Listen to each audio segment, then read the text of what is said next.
So when you come to care about how you feel, and you begin to pick your way through life, through thoughts, through experiences, through television channels, through food buffets, through relationships, as you pick your way through, caring about how you feel as you focus, and you train yourself to keep focusing into something that feels a little better and a little better and a little better and a little better, until you train yourself to see your world through the eyes of Source, then you will begin to live your life as you intended when you came forth into this physical body.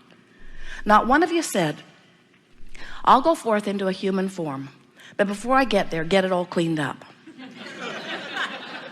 And then I'll be born into a feathered nest where all I have to do is just look around and feel good. Not one of you said that. Every one of you said, let me at it, I'm eager to go. I know the variety will inspire my expansion, and when expansion occurs, I'll turn my undivided attention toward my expansion, and I'll have this glorious ride on this wonderful river. I will be fulfilled. I am eternally expanding. That's what every one of you said. We said we would remind you when you forgot. Because your guidance system itself, even though it's reminding you, you have sort of numbed yourself to that. In other words, you would think that when you feel strong negative emotion that you'd get the signal you're off your track. But some of you have become confused about what your negative emotion means, because instead of paying attention to your own guidance, in other words, there are thoughts that feel better and thoughts that feel worse. Instead of paying attention to your own guidance and coming into alignment with who you really are, many of you begun to listen to those outside of you who are serving their interests, and that's all right for them to serve their interests, but it's not all right for you to serve their interests instead of your own. In other words, if you're not selfish enough to come into vibrational alignment with who you are, you have nothing to give anyone anyway, you see. So when you begin to remember that you are source energy, and that you projected yourself into this physical body, and that you knew that the contrast would cause an expansion of you, and you knew that you would turn in the direction of that expansion, you knew that you are eternal beings, and that this life would be so inspiring for you. Now we want to talk about something. We want to talk about this guidance system in a way that you can really hear it.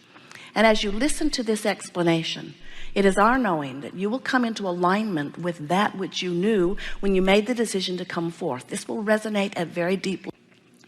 So do you acknowledge that you are eternal beings? And does it make sense to you, since there is this eternal part of you, that this eternal part of you has a very strong point of attraction? You can tell just by the thoughts you think. When you've been pondering something softly, you don't see much forming around it initially, but the more you give your attention to something, the more it begins to show up in your experience. Have you proven that to yourself? So you're getting the sense of law of attraction and its powerful response to the vibration that is at the heart of things. Law of attraction is the most powerful law in the universe, and it's the law that says that which is likened to itself is drawn. That's the law that says when you set your radio dial on 6:30 a.m., you're going to hear what's being broadcast on 6:30 a.m. You can't set your tuner on one frequency and hear what's being broadcast on another frequency. The frequencies have to match up, and law of attraction is the manager of vibrational frequencies. So you get that, don't you?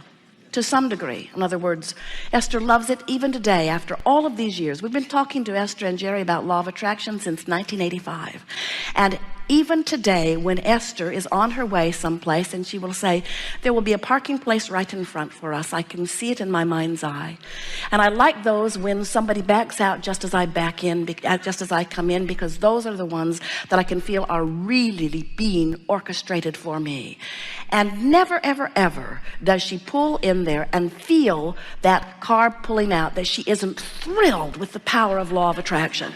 Every single time as they're driving down the freeway, freeway and she looks at her odometer and it says 111 at the same time that the mile marker says 111, she thrills with the power that law of attraction has brought her to focus upon these things. In other words, we want you to use the ability to focus, and we want you to think about convergence. We want you to think about this orchestration that law of attraction provides for you, where all things that are important to you, or even better said, all things that are vibrationally active within your vibration converge, and that's what makes up your life experience.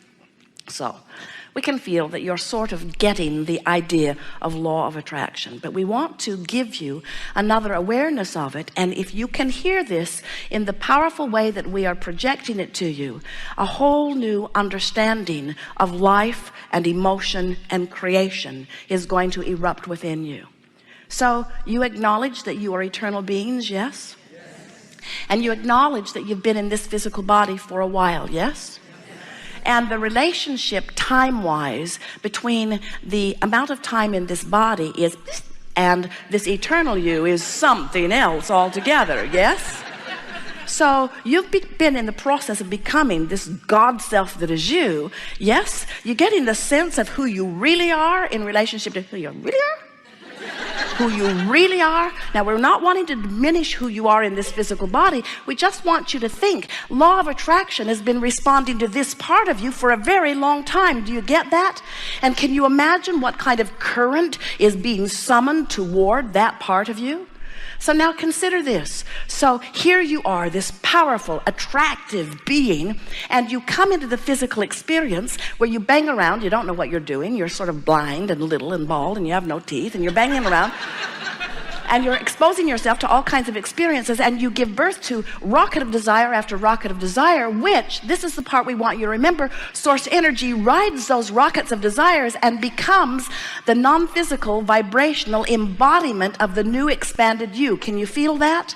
Now that's what law of attraction is responding to. This new version of you, this weller, richer, clearer minded, nicer, more expanded version of you. That's who you have become. That's what law of attraction is responding to. And you know what that does for you here in your physical body? It gives you a feeling of momentum that goes this way.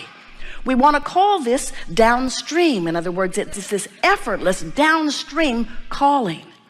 So then we see you, blessed beings that you are. You take your boat down to the river's edge, and almost without exception, in the beginning, you point your raft upstream and you begin paddling very, very hard. And we who are over here with the current say, why not turn and go with the flow? And humans say, oh, that just seems lazy.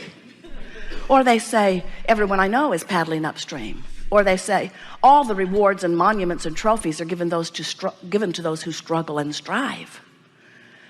And we say, we get why you do it, sorta, but nothing that you want is upstream.